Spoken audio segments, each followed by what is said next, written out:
Good morning, everybody, and it's time for the Kelly Williams Show. Yay! All right, I am so excited because this morning I've got guest Rus Records. And have you ever wanted to be an author? Today, you're going to find out how. So you need to share this show with someone that you think might be interested because this is an exciting topic. I'm really excited. We're going to find out all of his little secrets. He's going to tell us, huh, Rus? I will, yes. All right, so grab your coffee, grab your mimosa. We're going to see you right back right after this commercial break.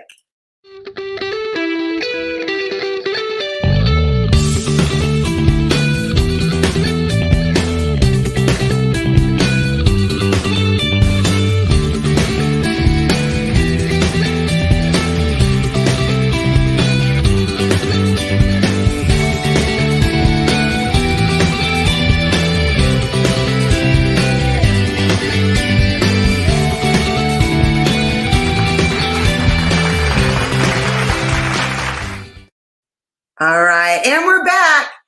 Good morning, everybody, and we are talking with author Rus Records today. Hey, Rus. Good morning, Kelly. How are you doing? Hey, good morning. Good morning. Okay, so where are you from? I grew up in South Louisiana near Lafayette. My dad was kind of a pioneer in the oil gas industry down there. We were transplants from Texas, and that's where I grew up in Louisiana. Nice. So we're actually neighbors, and I didn't even know it until just a minute ago because I'm from Lake Charles. So we're Cajun neighbors, Rus. I like it. That's right. Yeah. So what did you do professionally before you started writing books? Well, I graduated from the Air Force Academy, and then I spent 7.5 years in the Air Force, and I was doing engineering. I was responsible for building some of the first combat drones. And of course, drones went out of popularity for 30 years, and now they're back, right? But I got involved in that early on. And then from that, I basically started my own company, and it was a company to build computerized simulators for oil and gas drilling. It was like a flight simulator for aircraft. We had one that was for people operating a drilling rig. And so that was successful. We sold those to the world. In fact, that's partly responsible for, my ability to talk about what's going on in China now, because I spent almost 3 years on and off there. Wow. Well, first of all, way thank before you so much for your service. Oh, thank you, everyone. Thank you. Yeah, wonderful. Okay, so after that,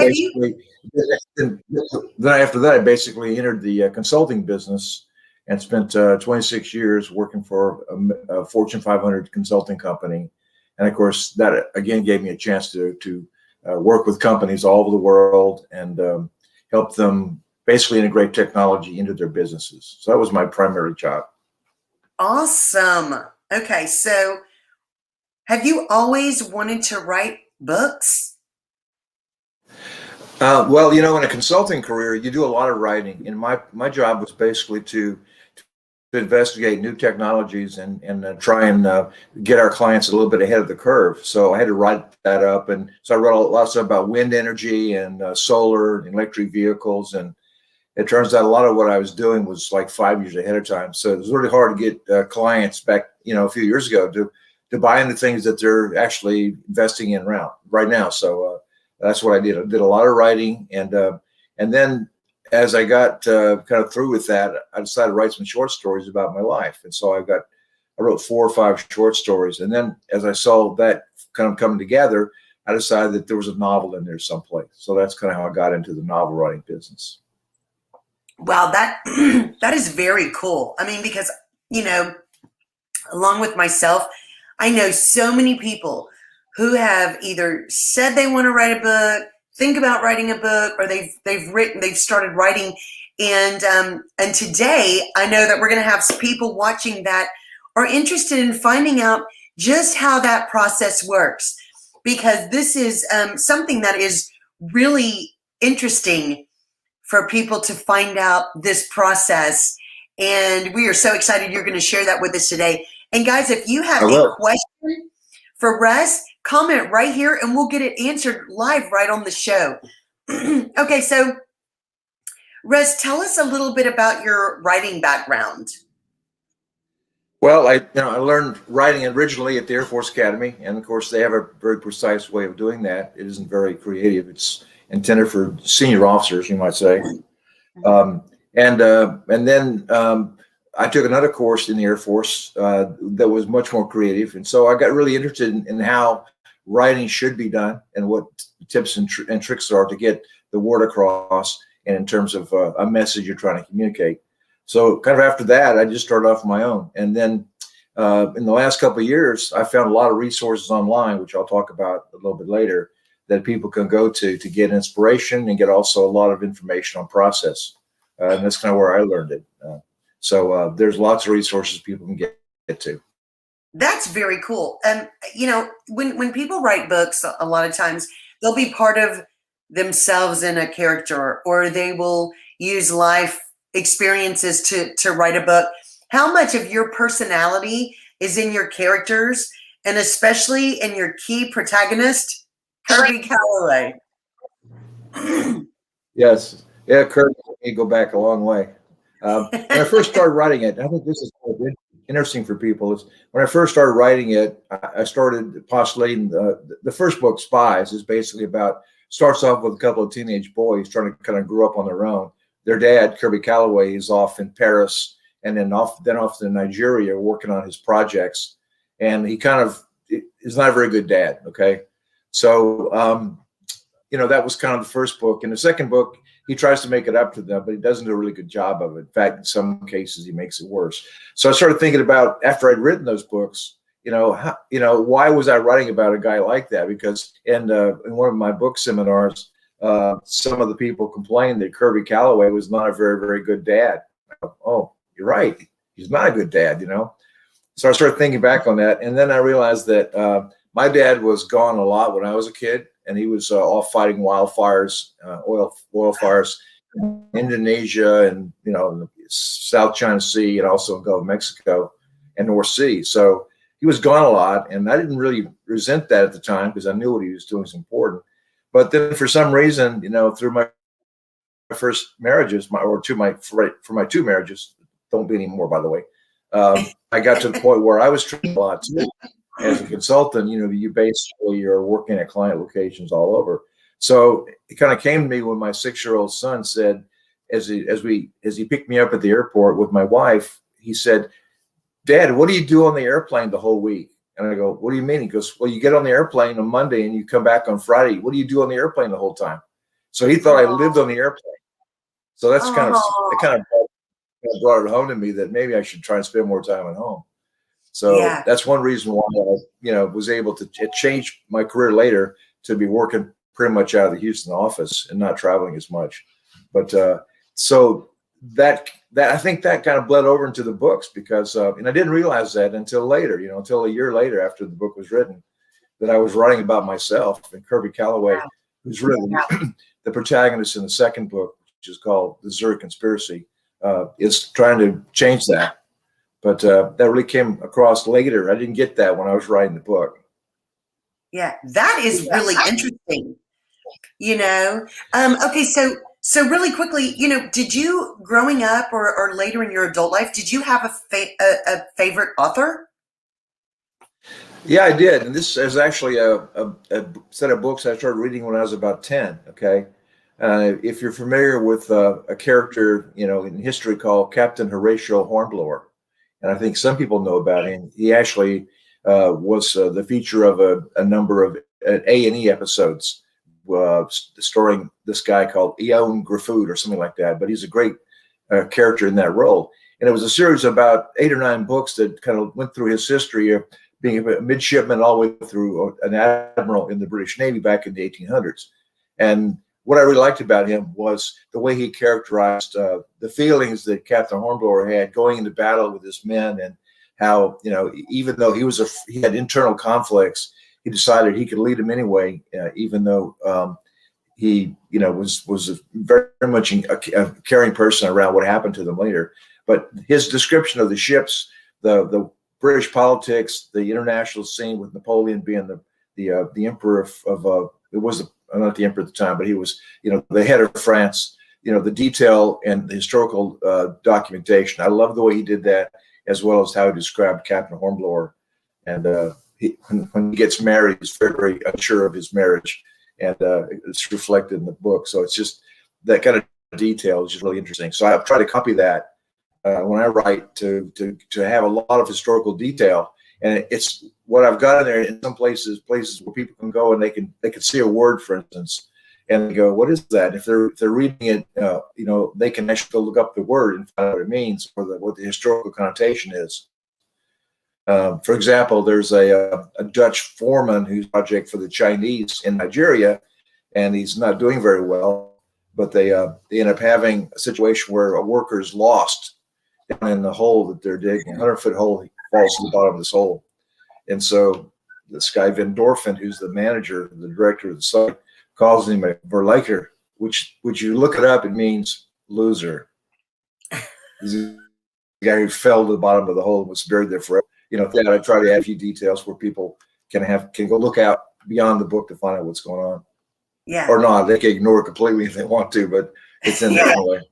That's very cool. Okay, so guys, if you are just joining us right now, we are live on the air with author Rus Records, and we are getting information on a little bit about his background being an author, and he's going to talk to us about how to become one. If you know anybody that has always wanted to write a book, or you in the process of writing a book and you want a little more information, share this show right now, because there are people that want to hear this and need to hear this, and it's just so exciting to get to visit about this and kind of find out the process about how you become an author. Okay, so Rus, you recently at Lakewood Yacht Club, at their book club, hosted something you called the 2-minute novel. What is that?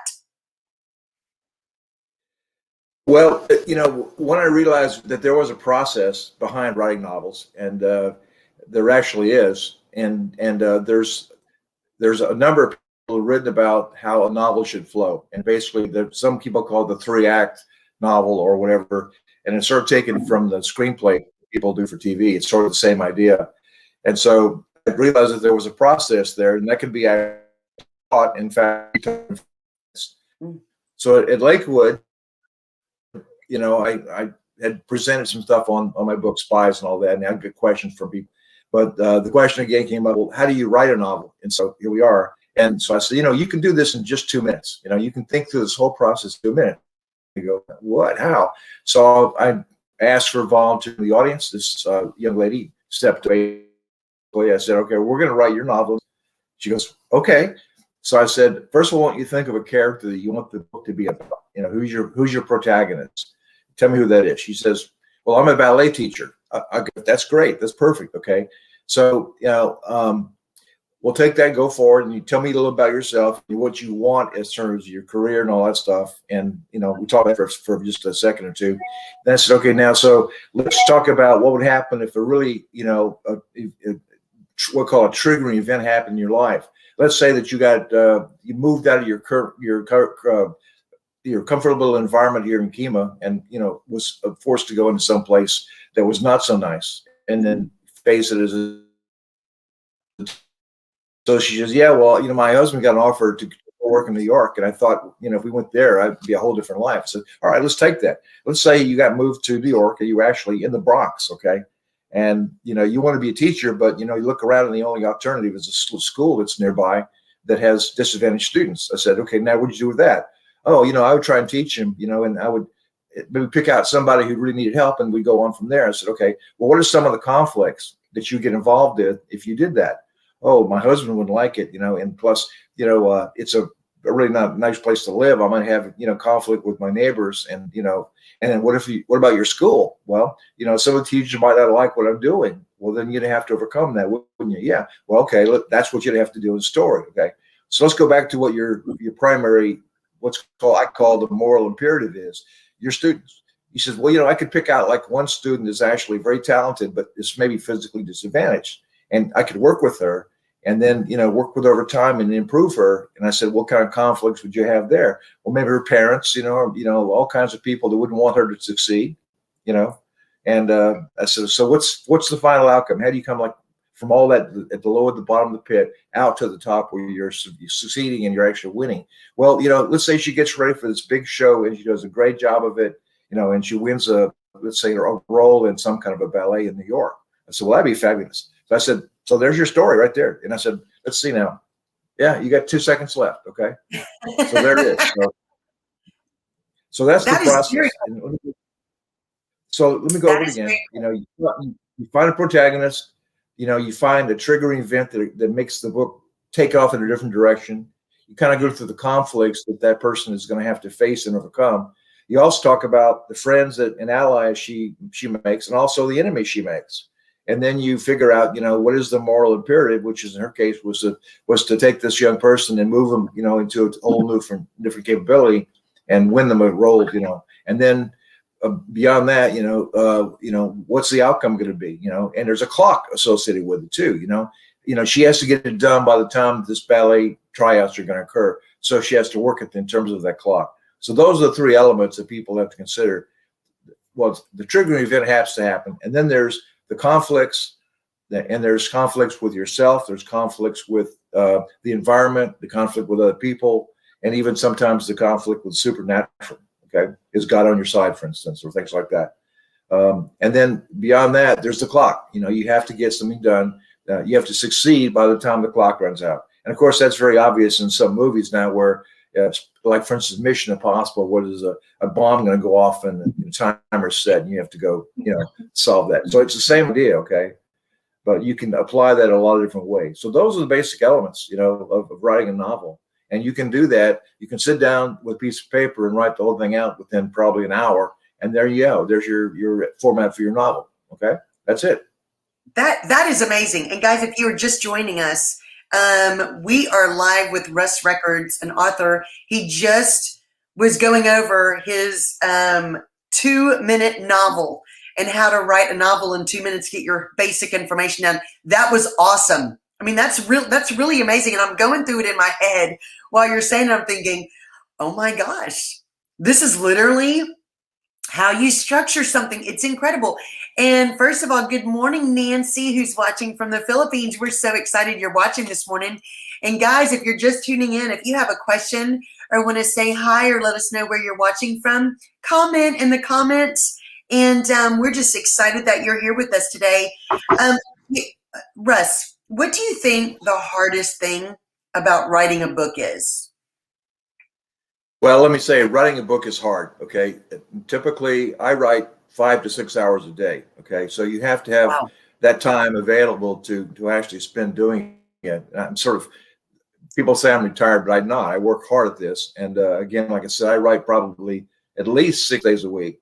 And, my goal is to write a book in 5 months and then have the capability of taking a month off and then writing another one and having 2 books produced a year. So, I mean, the first book is Spies, which we've talked about. And this is the second book. It's called The Zurich Conspiracy. Okay.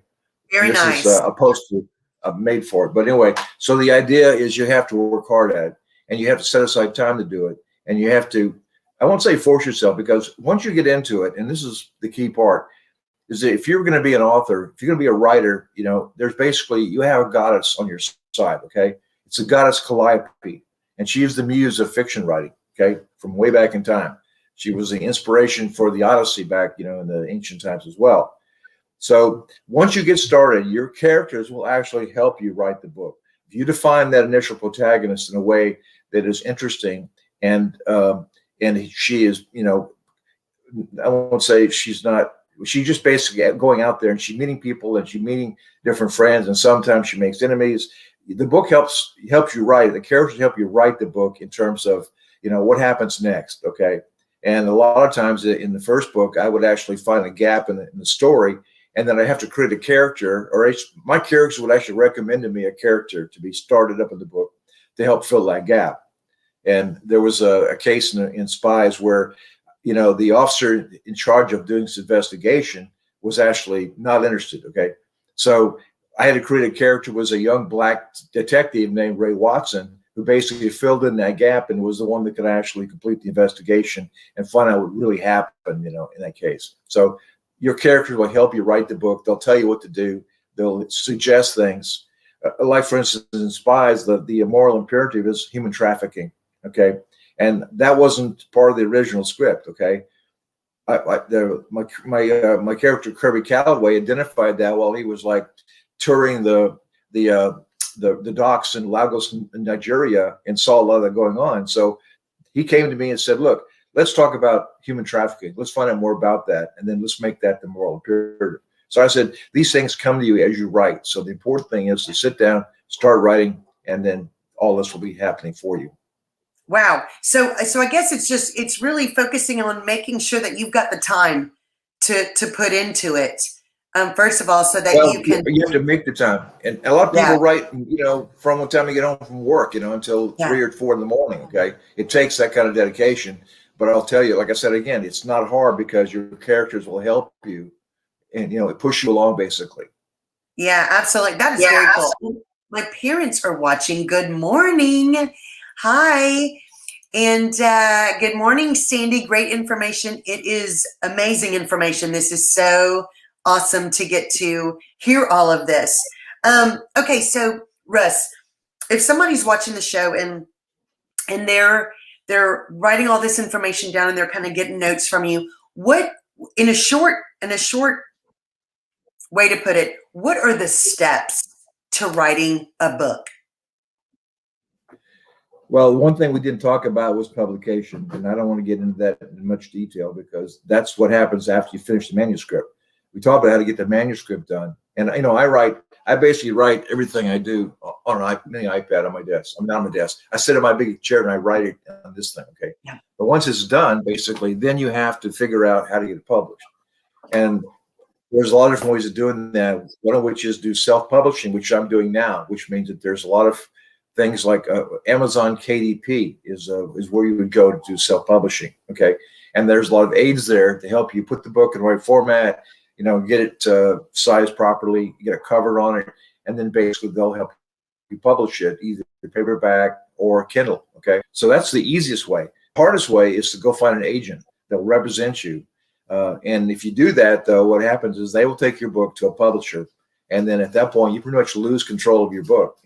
They decide, how it's written. They decide what the cover looks like. They basically own it from then on, and they pay you for that. So that's the upside of that. So those are the two extremes of how you go through from the time your novel is written to the point where you actually can see it on a bookshelf. And for me, I went with a company called Outskirts Press. And they produced this book in hard copy, paperback, and also on Kindle. But it was expensive, and so if you got a couple of grand laying around and you want to go that way, you can. Otherwise, you can try self-publishing, which is again. So 2 or 3 months after you get the book done to see it actually be printed, and then beyond that, maybe a month to see it actually show up. So that's a process. Okay. So Russ, a lot of people always wonder, do you come up with the title of the book first and that kind of helps you create it? Or do you just pick your characters first, start writing, and then you come up with a title? I think you have an idea what the title will be when you start, but you can't really hold at it, firmly, because the characters, again, will help define what the plot is. And so, about halfway through the book, you go, that's not the right time. I need to have it reflect a little bit more about what's going on in the book. In my case, both in Spies and in Conspiracy, that pretty much was the way the book was going to go, and that's how the title came out. I didn't have to change it, but you got to leave all this stuff open so that you can come up with the best product you can, and let your mind, let Calliope, the muse, guide you. Absolutely. And hey, good morning, Jonathan. We're so happy you're joining us as well. And Fred says, very creative, Russ. Nice work. Fun 6 hours a day novel writing for me. I'm on the water or ski hill or guitar, hopefully several moments. Yeah. Absolutely. Sergeant Rock. Yeah. Sergeant nice. Rock. Nice. Hey, Fred. So glad you're joining us today. Well, okay, so people have always heard about writer's block.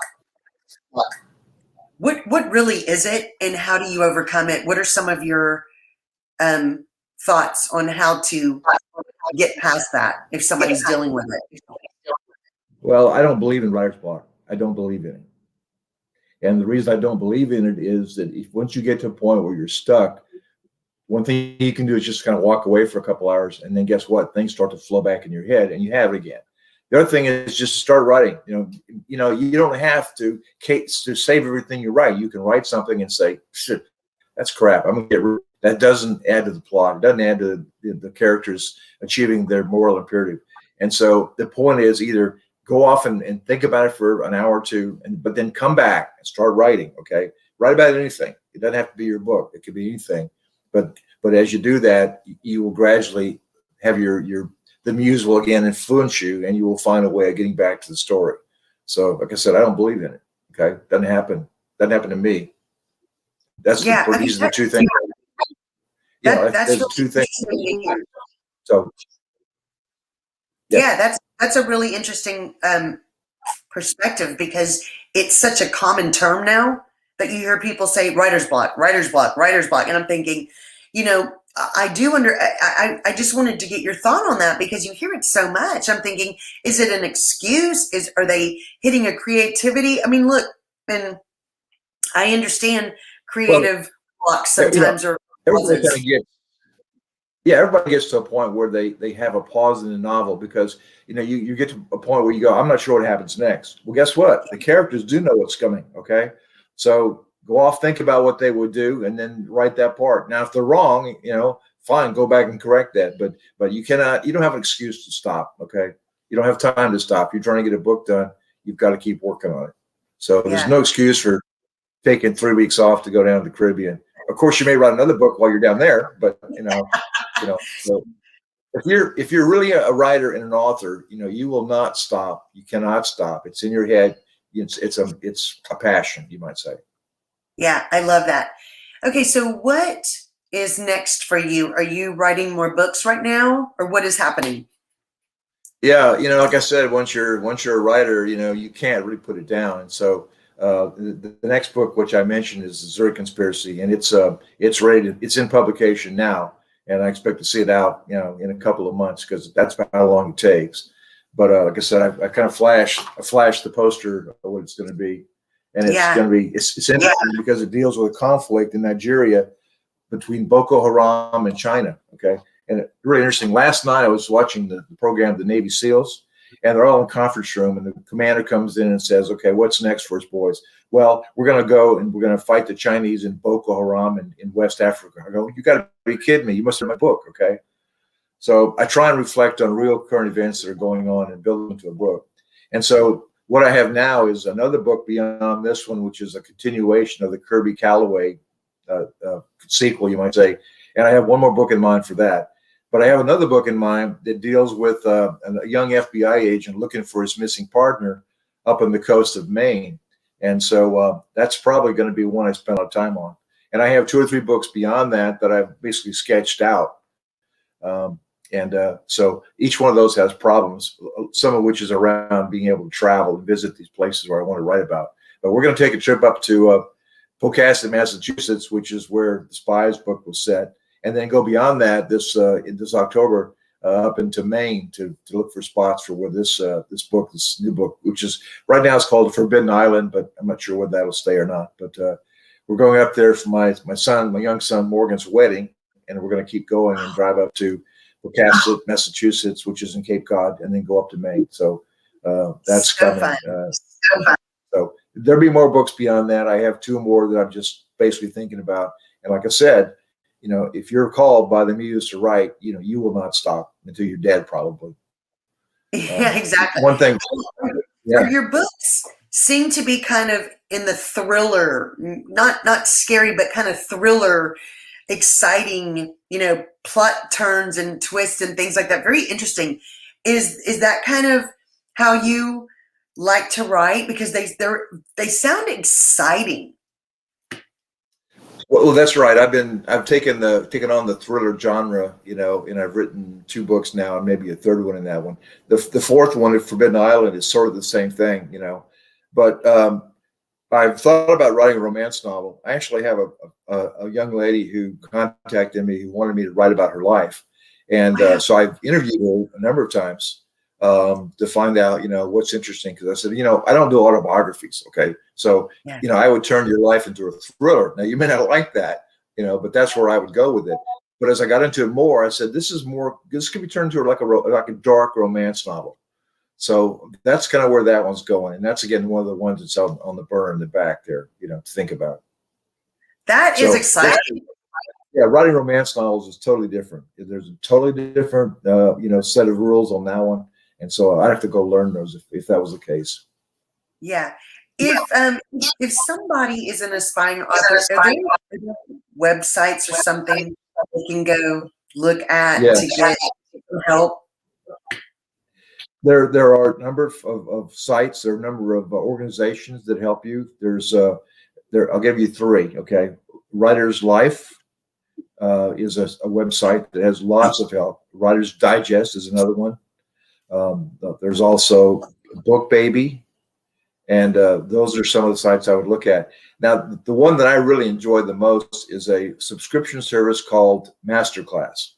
And Masterclass is a streaming service that has, I don't know, several hundred masters of all kinds of different crafts, including writing. And James Patterson and David Baldacci, they're on there. And what they do is they do about 15 segments of about half hour each, which explains to you what they did, how they got started, the conflicts that they went through. You're writing a book. It's just perfect stuff. You sit down there and it's on your TV or on your laptop and listen to these experts talk, and you'll learn so much from those guys. It's about $200 a year, but it's worth it. Yeah, that's amazing. What there's so many. I'm not going to say young, because sometimes people don't get the idea to write until later in life. But if you're an aspiring author, what piece of advice would you give somebody with all of your experience to somebody who is really seriously looking at writing a book? Well, most of the really successful authors that I follow started off in their 30s, and some of them have written as many as 30 books now. And of course, they're turning them out, like pancakes. And some of the more experienced ones actually have ghostwriters. They give them a script idea, and these people write in the style of their famous authors. Like James Patterson is an example of that, right? You'll see book James Patterson, written or helped by some other guy, right? So I would say start early, start in your 20s and start doing it. Do it as a sideline to your job. David Baldacci was a lawyer, okay? And many of these people have other careers as they get started, but they start writing and then find out that's their passion. And so start early with it, get as much education as you can. It's available to you, like I said, online, and try and get something done, okay? Have your friends read your stuff, okay? But again, don't listen to the criticism, except maybe the ones they're really in tune with the book, because there are a lot of people that will give you bad ideas as they review your stuff. So get started early, start writing, get reviews, listen to the experts, and then get on with it. Awesome. What kind of time frame would somebody look at spending, of how long it would take from writing a book to starting to getting it published and out? Well, that's really way off the scale in some cases. Like, for instance, David Baldacci took 3 years to write his first book, and it was a bestseller. And in fact, they made a movie out of it. Okay, so that's a pretty good start. But again, it took him 3 years to get it right. And what you'll do is you'll write the manuscript, and then what you should do is put it aside for about a week or so. Don't even look at it. And then when you go back and look at it again, you'll see a lot of things that are missing, and maybe even misspellings. And so do that again and again over the period of, I say, 5 months, because I write it for about 4 months, and I spend about a month reviewing it. So there's 5 months. So that's how I would do it. Okay, that's wonderful. How can people follow you on social media and find out about your upcoming events? Well, there's a Facebook page called Novels by Rrussell Records. and that's active now. People can go look at that. And also, I'm on Facebook, and it's I know I don't tell all the whole story behind this, but it's Chef space Rus Records on Facebook, and most of what I post is on there as well. So if you want to follow the chef, you can look at that site. That was when I used to bake flourless chocolate cakes a long time ago. So anyway, so I can't get rid of that name. Exactly. Okay. What is one thing that you have loved the most about writing books? I would say it's actually sharing, my writing with other people and with other writers too, because they get it. I mean, they are like under the spell of the muse, and they understand exactly what it takes to do this. And it's just so much fun talking to them. There's a local author here in town that we got together on Monday and over lunch and talked about our books and conflicts we had and some successes, and also who were her references and who did she talk to as far as interviews and things like that. So that's the most fun, is to get together with other writers and also with readers who read the book. And it's funny, I've gotten some really interesting questions about the book, and they suggest things for people. Like there's a character in the first book named Cindy Walker, who's basically the estranged husband of Kirby Calloway, or estranged wife rather. And somebody asked, well, she's one of the spies, right? I go, no, she's just a ditz. Okay. She's nothing. Okay. So they imagine things, they extend what they see in the book about the characters that they find interesting, and extend things about what they should be doing next. And another question was whether Kirby Calloway was going to marry Claire. And, I said, wait for the next book. We'll find out about that. So those kinds of things are so much fun for me, especially in these seminars and in book signings. That's exciting. And Gary, good morning, Gary. And good morning, Nancy. And Jonathan said, thank you so much for sharing. Very inspiring. Yes, it's really, really, really good information. Okay, Russ, thank you so much for being with us today. This has been so interesting. Well, I'm very glad to be here, Kelly. Thank you for putting me on. Yeah, it's been really, really amazing. And guys, go follow Russ, because if you have questions or if you want more information on his books or his signings or his events coming up, follow him on Facebook, and you can find all of that information there. And his 2-minute novel idea was amazing. Thank you so much for sharing that with us. So exciting. And Donna, good morning, Donna. So excited you got to tune in today. Guys, thank you so much for watching the Kelly Williams Show today. And this has been Support Our Small Business series. And we are so excited that we got to speak with author Rus Records today. And if you know anybody that is interested in writing a book, becoming an author, doing all these things, share this show with them. It's filled with great information that we are excited to share with everyone. So thank you, Russ. Awesome job. Excited about all of your books. And thank you guys so much for watching today. We hope you have a blessed and awesome rest of your day. You can watch the Kelly Williams Show every week right here on Facebook Live and YouTube. We'll see you later. Bye.